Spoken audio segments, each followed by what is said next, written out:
আসসালামু আলাইকুম আরহামতুল্লাহি ওয়াবারাকাতুহ। আল্লাহর বিশেষ মেহেরবানিতে আপনারা সবাই আশা করি ভালো আছেন। হজরত ইয়াকুব আলাইহিসসালামের বংশ পরিচয় থেকে শুরু করে তার ইন্তেকাল পর্যন্ত সমস্ত উল্লেখযোগ্য ঘটনা এই একটি ভিডিওর মাধ্যমেই চলুন একে একে জেনে নিই। হজরত ইয়াকুব আলাইহিসসালামের পিতা ছিলেন হজরত ইসহাক আলাইহিসসালাম, আর দাদা ছিলেন হজরত ইব্রাহিম আলাইহিসসালাম। আর এই ইয়াকুব আলাইহিসসালামের সন্তান ছিলেন হজরত ইউসুফ আলাইহিসসালাম।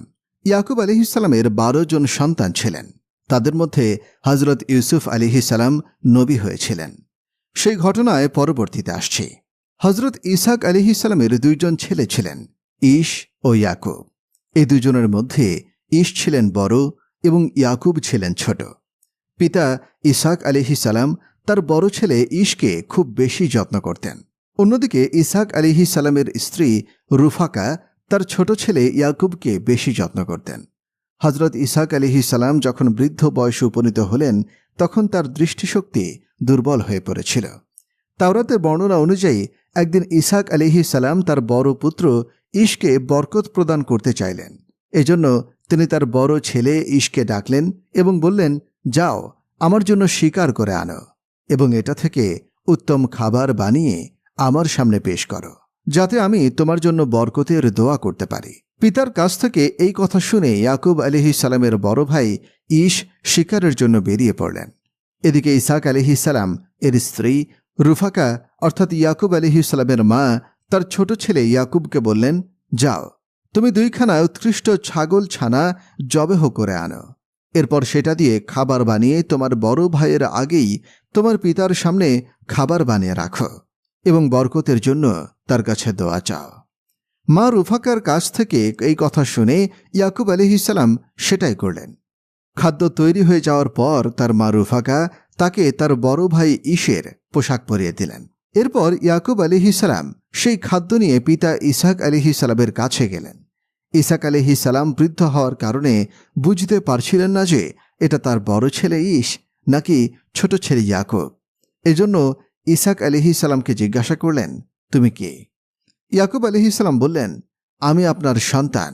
কিন্তু তিনি তার নিজের নাম বললেন না। এরপর পিতা ইসহাক আলাইহিসসালাম ইয়াকুবকে বুকে জড়িয়ে ধরলেন এবং সেই খাবার খেয়ে ইসহাক আলাইহিসসালাম তার দোয়া করলেন যে ভাইদের মধ্যে তিনি যেন ভাগ্যবান হন। ভাইদের উপরে এবং পরবর্তী বংশধরদের উপরে যেন তারই নির্দেশ এবং প্রভাব কার্যকর হয় এবং তিনি যেন অধিক সন্তানের অধিকারী হন। পিতার কাছ থেকে এই দোয়া পেয়ে ইয়াকুব আলাইহিসসালাম চলে আসলেন। এরপর তার বড় ভাই ইশ শিকার করে খাদ্য নিয়ে পিতা ইসহাক আলাইহিসসালামের কাছে হাজির হলেন। সেজন্য ইসহাক আলাইহিসসালাম তাকে আদেশ করলেন। পিতা জিজ্ঞাসা করলেন, হে বৎস, তুমি এটা কি এনেছ? ইশ বলল, এটা তো সেই খাদ্য যেটা আপনি আমার কাছে খেতে চেয়েছিলেন। তখন পিতা ইসহাক আলাইহিসসালাম বললেন, এই তো কিছুক্ষণ আগেই কি তুমি খাবার নিয়ে আসোনি এবং সেটা খেয়ে আমি তোমার জন্য দোয়া করিনি? ইশ বললেন, আল্লাহর কসম, আমি আসিনি। এরপরে ইশ বুঝতে পারলেন এটা নিশ্চয়ই তার ছোট ভাই ইয়াকুবের কাজ। এই কারণে ইয়াকুব নবীর বড় ভাই ইশ তার উপর ভীষণ রেগে গেল। এমনকি সে পিতার মৃত্যুর পর তার ছোট ভাইকে হত্যা করার হুমকি পর্যন্ত দিয়েছিল। ইয়াকুব আলাইহিসসালামের উপর তার ভাই ইশের হুমকির কথা শোনার পর ইয়াকুব নবীর মা রুফাকা তাকে তার ভাইয়ের বাড়িতে চলে যাওয়ার নির্দেশ দিলেন, অর্থাৎ ইয়াকুব আলাইহিসসালামের মামার বাড়িতে যাওয়ার নির্দেশ দিলেন। ইয়াকুব আলাইহিসসালামের মামার নাম ছিল লাবান। লাবান হারানে বসবাস করতেন। ইয়াকুব আলাইহিসসালামের মা তাকে নির্দেশ দিলেন, তোমার বড় ভাই ইশের রাগ নিয়ন্ত্রণ না হওয়া পর্যন্ত তুমি তোমার মামা বাড়িতে বসবাস করতে থাকো। এছাড়াও ইয়াকুব আলাইহিসসালামের মা রুফাকা তার ভাই লাবানের মেয়েকে বিয়ে করানোর জন্য নির্দেশ দিলেন। এরপরে তিনি তার স্বামী ইসহাক আলাইহিসসালামকে ছোট ছেলে ইয়াকুব আলাইহিসসালামের জন্য দোয়া করতে বললেন। হজরত ইসহাক আলাইহিসসালাম তার ছেলে ইয়াকুবের জন্য দোয়া করলেন। এরপর ইয়াকুব আলাইহিসসালাম ওই দিন বিকেলে পিতামাতার কাছ থেকে বিদায় নিয়ে তার মামা লাবানের বাড়ির পথে রওনা হলেন। ইয়াকুব আলাইহিসসালামের মামার বাড়ি ছিল ইরাকের হারানে, যেখানে যাওয়ার পথে সন্ধ্যা হয়ে গেল।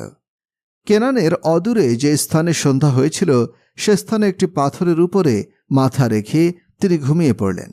ইয়াকুব আলাইহিসসালাম যেতে যেতে হারানে এবং তার মামার বাড়িতে পৌঁছে গেলেন। ইয়াকুব আলাইহিসসালামের মামা লাবানের 2 জন মেয়ে ছিল। বড় মেয়ের নাম ছিল লাইয়া, ছোট মেয়ের নাম ছিল রাহেল। রূপ ও সৌন্দর্যে রাহিল ছিল শ্রেষ্ঠ। তাই ইয়াকুব আলাইহিসসালাম তার মামা লাবানের কাছে তার ছোট মেয়েকে বিয়ের জন্য প্রস্তাব করেন। তার মামা তার সাথে বিয়ে দেওয়ার জন্য রাজি হন। তবে শর্ত থাকে যে 7 বছর পর্যন্ত তার মেষপালের দেখাশোনা করতে হবে। ইয়াকুব আলাইহিসসালাম রাজি হয়ে গেলেন এবং 7 বছর পর্যন্ত মামা লাবানের মেষ দেখাশোনা করলেন। 7 বছর পার হওয়ার পর তার মামা লাবান বিয়ের আয়োজন করলেন, লোকজনকে দাওয়াত দিয়ে আপ্যায়ন করলেন এবং রাতের বেলা তার বড় মেয়ে লাইয়াকে ইয়াকুব আলাইহিসসালামের কাছে বাসর ঘরে প্রেরণ করলেন। লাইয়াকে দেখে ইয়াকুব আলাইহিসসালাম তার মামার কাছে অভিযোগ করলেন যে, আপনি কেন আমার সাথে প্রতারণা করলেন? আমি তো আপনার কাছে আপনার ছোট মেয়ে রাহিলকে বিয়ে করার প্রস্তাব দিয়েছিলাম। এই কথার উত্তরে ইয়াকুব নবীর মামা লাবান বললেন, বড় মেয়েকে রেখে ছোট মেয়েকে বিয়ে দেয়াটা এটা আমাদের সমাজের রীতি নয়। তবে তুমি যদি রাহিলকে বিয়ে করতে চাও তাহলে তোমাকে আরও 7 বছর কাজ করতে হবে, তাহলে আমি তাকেও তোমার সাথে বিয়ে দেব। সুতরাং ইয়াকুব আলাইহিসসালাম আরও 7 বছর লাবানের বাড়িতে কাজ করলেন। আবার 7 বছর পার হওয়ার পর ইয়াকুব আলাইহিসসালাম রাহিলকে বিয়ে করলেন। এভাবে 2 কন্যাকে এক ব্যক্তির সাথে বিবাহ দেওয়া তখনকার শরীয়তে বৈধ ছিল।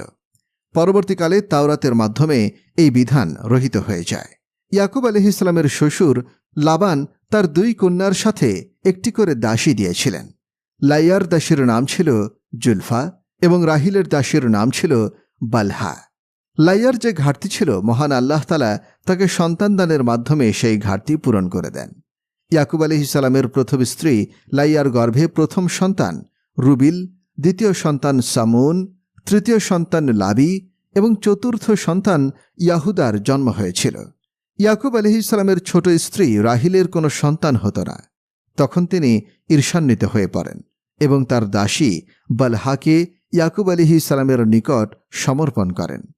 বালহার মাধ্যমে ইয়াকুব আলাইহিসসালামের একটি পুত্র সন্তান হয়েছিল, যার নাম রাখা হয়েছিল নাইফতালি। এরপর প্রথম স্ত্রী লাইয়া তার দাসী জুলফাকে ইয়াকুব আলাইহিসসালামের নিকটে সমর্পণ করলেন। জুলফার গর্ভে 2 জন পুত্র সন্তানের জন্ম হয়, যাদের একজনের নাম ছিল হাদ এবং অপরজনের নাম ছিল আশির। এরপর লাইয়া আরও 2 জন পুত্র সন্তান জন্ম দেন, যাদের নাম রাখা হয় আয়শাখার ও জাবিলুন, সপ্তম বারে দিনা।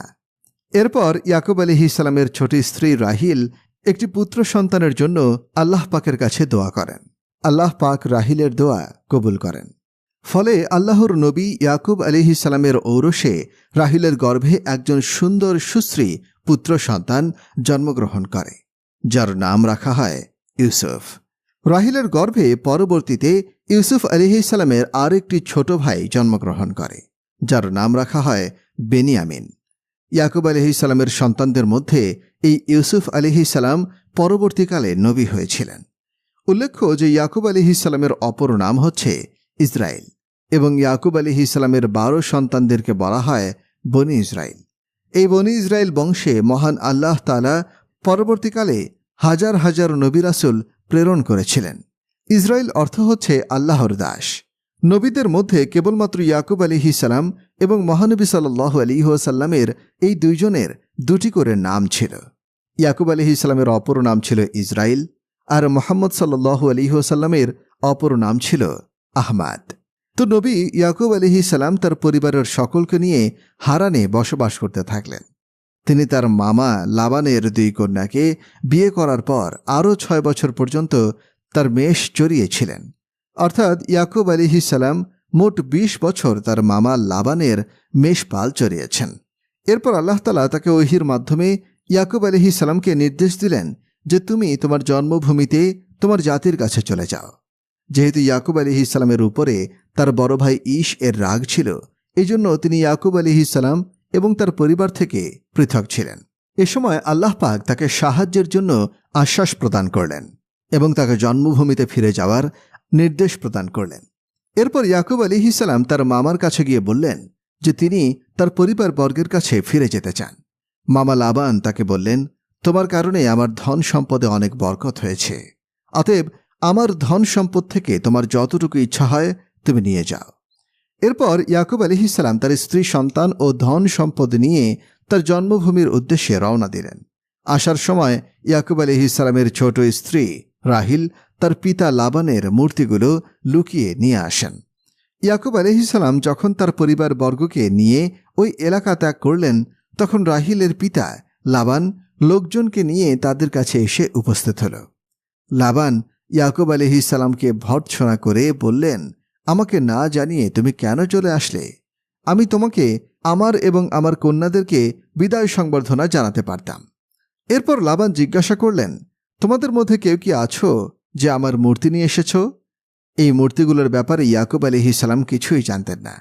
তাই তিনি অস্বীকার করে বললেন যে আমরা কোনো মূর্তি আনিনি। এরপর লাবান তার ব্যাগ এবং তার দাসীদের জিনিসপত্র তল্লাশি করলেন, কিন্তু তিনি কোথাও কিছু পেলেন না।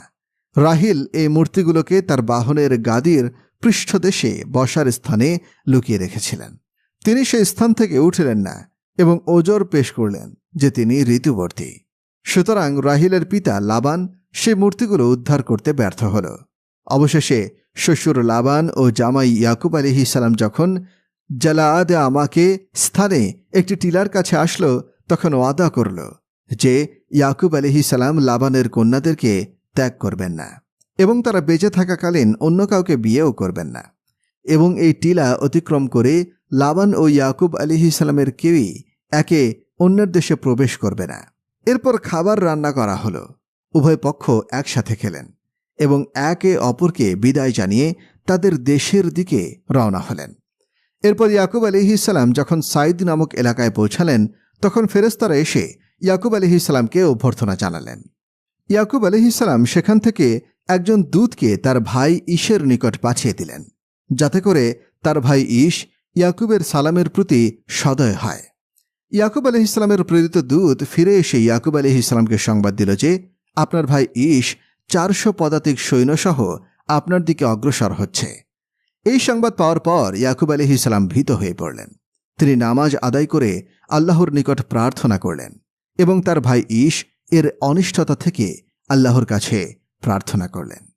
এছাড়া ইয়াকুব আলাইহিসসালাম তার ভাইকে দেওয়ার জন্য বিপুল পরিমাণ উপঢৌকন তৈরি করে রাখলেন। উপঢৌকনগুলোর মধ্যে ছিল 200টি ছাগি, 20টি ছাগল, 200টি ভেড়ি, 20টি ভেড়া, 30টি উটনি, 40টি গাই, 10টি ষাঁড়, 20টি গাধী, 10টি গাধা। ইয়াকুব আলাইহিসসালাম তার রাখালদেরকে নির্দেশ দিলেন যে এই প্রাণীগুলো তাদের শ্রেণী অনুযায়ী আলাদা করতে।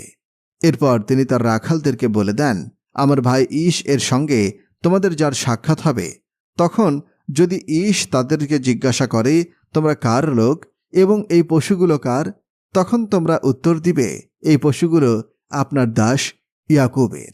আপনার জন্যই তিনি হাদিয়া স্বরূপ এগুলো পাঠিয়েছেন এবং ইয়াকুব আলাইহিসসালাম আমাদের পেছন পেছন আসছেন। রাখালদেরকে এই কথা বলে ইয়াকুব আলাইহিসসালাম তার স্ত্রী সন্তানদেরকে নিয়ে পিছনে থাকলেন। সবাইকে বিদায় করার 2 দিন পর ইয়াকুব আলাইহিসসালাম তার 2 স্ত্রী, তার 2 দাসী এবং তার 11 জন সন্তান নিয়ে যাত্রা শুরু করলেন। তিনি রাতের বেলা পথ চলতেন এবং দিনের বেলাতে বিশ্রাম নিতেন। যাত্রার দ্বিতীয় দিন ভোরবেলা ইয়াকুব আলাইহিসসালামের সামনে মানুষের আকৃতিতে একজন ফেরেশতা দেখা দেন।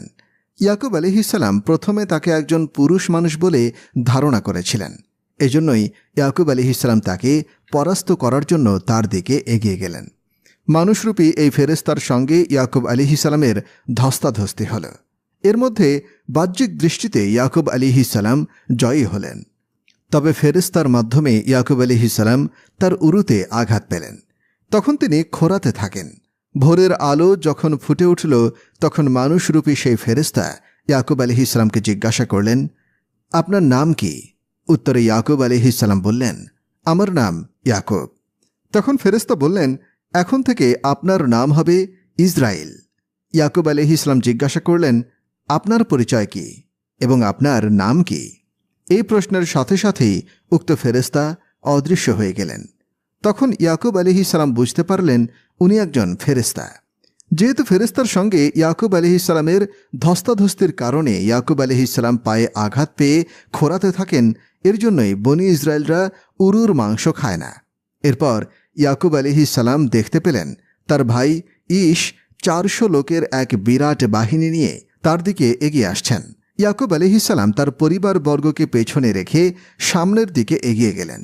বর্ণনায় আছে ইয়াকুব আলাইহিস সালাম তার ভাই ইশের সামনে গিয়ে 7 বার তাজিম করলেন। তখন শরীয়তে এই তাজিমের সম্মানসূচক অভিবাদন বা সালাম বোঝানো হতো। এই তাজিম তখনকার শরীয়তে বৈধ ছিল। ছোট ভাই ইয়াকুবের এই আচরণ দেখে ভাই ইশ তাকে জড়িয়ে ধরলেন এবং তাকে চুমু খেলেন এবং কান্নায় ভেঙে পড়লেন। এরপর ইশ চোখ তুলে তাকাতেই নারী এবং তার বালকদের দেখতে পেলেন। ইশ ইয়াকুব আলাইহিস সালামকে জিজ্ঞাসা করলেন, এদেরকে তুমি কোথায় পেলে? ইয়াকুব আলাইহিস সালাম বললেন, মহান আল্লাহ তাআলা এইসব দান করেছেন। এরপর ইয়াকুব আলাইহিস সালাম তার ভাইকে সেই হাদিয়াগুলো নেওয়ার জন্য অনুরোধ করলেন। ইয়াকুব নবীর ভাই ইশ সেই হাদিয়াগুলো গ্রহণ করলেন। অতঃপর সবাই মিলে তাদের বাড়ির উদ্দেশ্যে রওনা করলেন। এরপর ইয়াকুব আলাইহিস সালামের স্ত্রী রাহিল পুনরায় সন্তান জন্ম দেন। একটি পুত্র সন্তানের জন্ম হয়, যার নাম রাখা হয়েছিল বেনিয়ামিন, যিনি ছিলেন ইউসুফ আলাইহিস সালামের ছোট ভাই। বেনিয়ামিনকে প্রসব করার সময় ইয়াকুব আলাইহিস সালামের ছোট স্ত্রী রাহিল প্রচণ্ড কষ্ট পায়। ফলে সন্তান ভূমিষ্ঠ হওয়ার কিছুক্ষণ পরেই রাহিল ইন্তেকাল করেন। ইয়াকুব আলাইহিস সালাম তাকে বাইতুল হামে দাফন করেছিলেন, যেটি এখন বেথলহাম নামে পরিচিত। তার কবরের উপর ইয়াকুব আলাইহিস সালাম একটি পাথর রেখে দিয়েছিলেন, যেটি আজও বিদ্যমান রয়েছে। হযরত ইয়াকুব আলাইহিস সালামের 12 জন পুত্র সন্তান ছিলেন। এদের মধ্যে তার প্রথম স্ত্রী লাইয়ার গর্ভে জন্মগ্রহণ করেছিল 6 জন। ছোট স্ত্রী রাহিলের গর্ভে জন্মগ্রহণ করেন 2 জন। লাইয়ার দাসীর গর্ভে জন্ম হয় 2 জনের এবং রাহিলের দাসীর গর্ভে জন্ম হয় 2 জনের। বেনিয়ামিন ছাড়া ইয়াকুব আলাইহিস সালামের সকল পুত্রই ফদ্দানে জন্মগ্রহণ করেন। শুধুমাত্র বেনিয়ামিন ফিলিস্তিনে তথা কেনানে জন্মগ্রহণ করেছিলেন। এরপর হযরত ইয়াকুব আলাইহিস সালাম কেনানের হিব্রুরুন নামক স্থানে চলে আসেন এবং সেখানে পিতা ইসহাক আলাইহিস সালামের সান্নিধ্যে থাকেন। ইয়াকুব আলাইহিস সালামের দাদা ইব্রাহিম আলাইহিস সালামও একই স্থানে বসবাস করতেন। হযরত ইয়াকুব আলাইহিস সালাম ছিলেন আল্লাহ তাআলার মনোনীত পয়গম্বর। তিনি কেনানবাসীদের হেদায়েতের জন্য প্রেরিত হয়েছিলেন। বহু বছর পর্যন্ত তিনি মানুষকে আল্লাহর দিকে আহ্বান করেন। কুরআন মাজিদে ইয়াকুব আলাইহিস সালামের এই আলোচনা তার ছেলে ইউসুফ আলাইহিস সালামের সঙ্গেও করা হয়েছে। ইয়াকুব আলাইহিস সালামের 12 জন সন্তানের মধ্যে তার ছেলে ইউসুফ আলাইহিস সালাম শুধুমাত্র নবী হয়েছিলেন। ইউসুফ আলাইহিস সালাম ছোটবেলায় একটি স্বপ্ন দেখেছিলেন। এরপর তিনি পিতা ইয়াকুব আলাইহিস সালামের নিকটে এই স্বপ্নটি বললেন। ইয়াকুব আলাইহিস সালাম তার ছেলের এই স্বপ্নের ব্যাপারে তার ভাইদের কাছে বলতে নিষেধ করলেন। পরবর্তীতে ভাইদের হিংসার শিকার হয়ে ইউসুফ আলাইহিস সালাম তার পিতা ইয়াকুব আলাইহিস সালাম থেকে পৃথক হয়ে যান। পরবর্তীকালে হযরত ইউসুফ আলাইহিস সালাম যখন নবী হয়েছিলেন এবং মিশরের গুরুত্বপূর্ণ জায়গায় ক্ষমতা পেয়েছিলেন, তখন ইয়াকুব আলাইহিস সালাম বয়স্ক হয়ে গিয়েছিলেন। ইউসুফ আলাইহিস সালামের আবেদন ক্রমে গোটা বনি ইসরায়েল মিশরে হিজরত করেছিল। মিশরে তাদেরকে রাজকীয়ভাবে সম্বর্ধনা প্রদান করা হয়। প্রসিদ্ধ মতে 40 বছর পর ইউসুফ আলাইহিস সালামের সাথে তার পিতা ইয়াকুব আলাইহিস সালাম মিলিত হন। কেনান থেকে মিশরে ফিরে আসার 17 বছর পর মতান্তরে 23 বছরের অধিক সময় পরে ইয়াকুব আলাইহিস সালামের মৃত্যু ঘনিয়ে এলে তিনি তার সন্তানদেরকে কাছে ডাকলেন।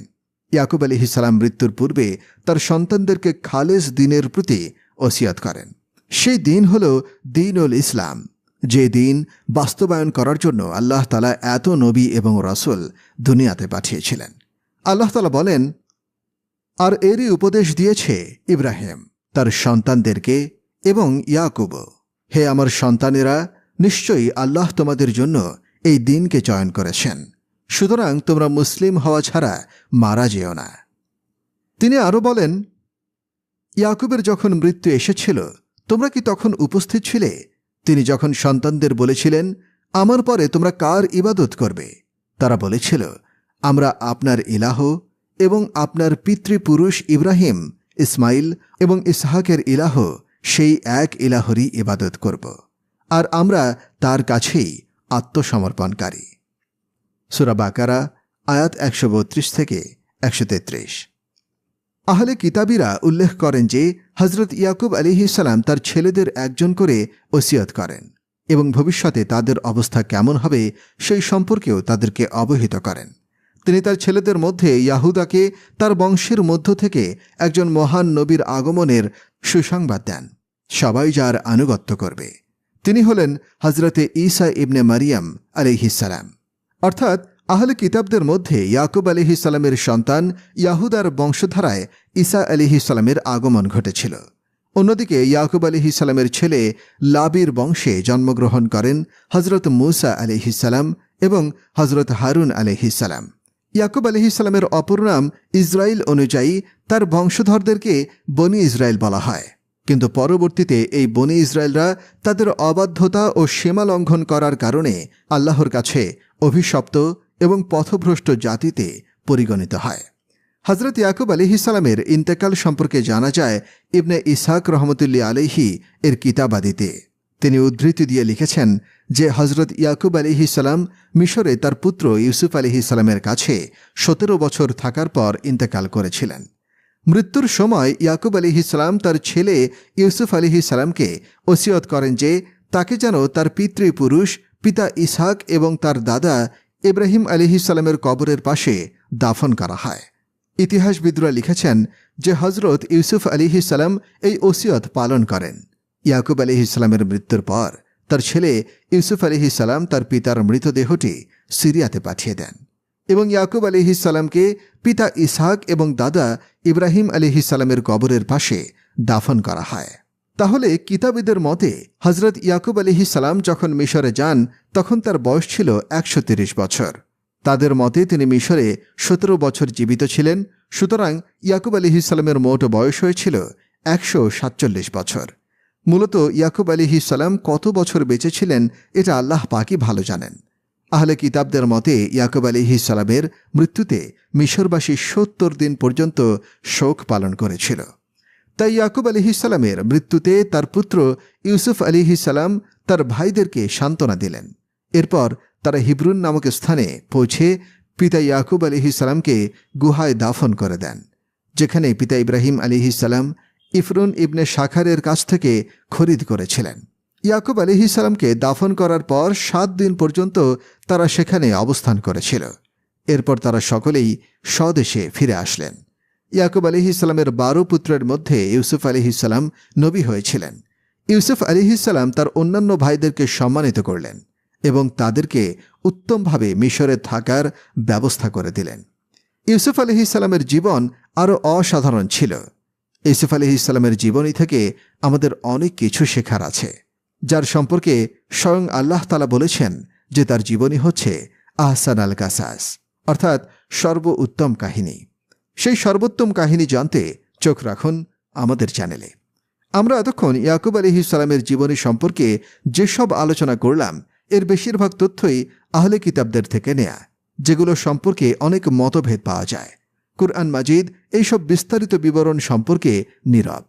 শুধু এতটুকুই উল্লেখ করা হয়েছে যে ইয়াকুব আলাইহিসসালাম একজন উচ্চ মর্যাদাশীল নবী ছিলেন, ধৈর্য ও দীর্ঘ সংকল্পের অধিকারী এবং হজরত ইউসুফ আলাইহিসসালামের পিতা ছিলেন তিনি। আর এই প্রসঙ্গে নাম উল্লেখ করা ব্যতীত হজরত ইউসুফ আলাইহিসসালামের অপর ভাইদেরও উল্লেখ করা হয়েছে। হজরত ইয়াকুব আলাইহিসসালাম সম্পর্কে পবিত্র কোরআনের যেসব জায়গায় বর্ণনা করা হয়েছে তা হচ্ছে সূরা বাকারা 37, 133, 140, সূরা নিসা 163, সূরা আল আনআম 85, সূরা ইউসুফ 6, 38, সূরা মারিয়াম 6, সূরা আম্বিয়া 72, সূরা সোয়াদ 45। হজরত ইব্রাহিম আলাইহিসসালাম এবং তার পুত্র ইয়াকুব আলাইহিসসালামের ওসিয়তে এটাই প্রমাণিত হয় যে সন্তানদের জন্য দুনিয়াবী ধন সম্পদ রেখে যাওয়ার চাইতে তাদেরকে ঈমানি চেতনায় ওসিয়ত করে যাওয়া হচ্ছে একজন দূরদর্শী পিতার প্রধান দায়িত্ব ও কর্তব্য। প্রতিদিন নতুন নতুন ভিডিও পেতে আমাদের চ্যানেলটি অবশ্যই সাবস্ক্রাইব করুন এবং পাশে থাকা বেল আইকনটি প্রেস করতে অবশ্যই ভুলবেন না। এবং সেই সাথে আপনার যে কোনো মতামত আমাদের জানাতে আমাদের ভিডিওতে অবশ্যই কমেন্ট করুন। আশা করি আপনারা সবাই ভালো থাকবেন এবং সুস্থ থাকবেন। আসসালামু আলাইকুম ওয়া রাহমাতুল্লাহি ওয়া বারাকাতুহু।